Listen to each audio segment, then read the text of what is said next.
అందరికీ నమస్కారం అండి. నా పేరు గుడిపల్లి వాణి. నేను తెలుగుదేశం పార్టీలో వర్క్ చేస్తున్నాను. గత 3 రోజుల క్రితం నా మీద ఒక ఫేక్ వీడియోను సోషల్ మీడియాలో విడుదల చేశారు.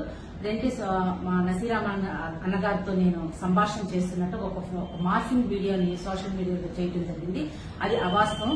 ఎప్పుడైతే నా దగ్గరికి ఆ విషయాన్ని తెలుసుకోగానే నేను కొత్తపేట పోలీస్ స్టేషన్ లో ఫిర్యాదు చేయడం కూడా జరిగింది.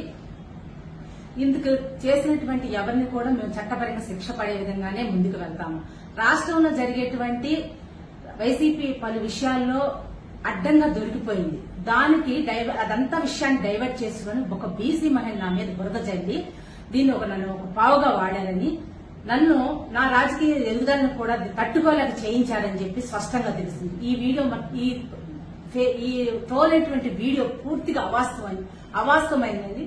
అది దీని విషయం పట్ల మేము కఠిన చర్యలు తీసుకుంటామని చెప్పి తెలియజేస్తున్నాం. అందరికీ నమస్కారం అండి.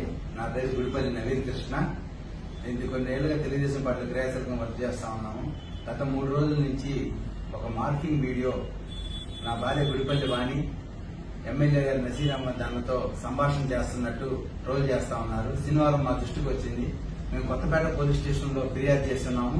వాళ్ళు కఠినమైన చర్యలు తీసుకుంటా ఉన్నారు. ఈ మార్కింగ్ వీడియోని వైసీపీ వాళ్ళు ట్రోల్ చేస్తూ పైచారి ఆనందం పొందుతూ బీసీలు మమ్మల్ని బలి చేస్తా ఉన్నారు. ఈ వైసీపీ వాళ్ళు చేసే పనులు వికృత శాస్త్రాలు సభ్య సమాజం తలదించుకునే విధంగా ఉన్నాయి. దీని వెనకమాల ఎవరున్నా కానీ మేము వదిలిపెట్టము. కఠినమైన చర్యలు తీసుకుంటాము, న్యాయపరమైన చర్యలు తీసుకుంటామని చెప్పి తెలియజేస్తున్నాను. ఈ మార్కింగ్ వీడియో పూర్తిగా అవాస్తవం.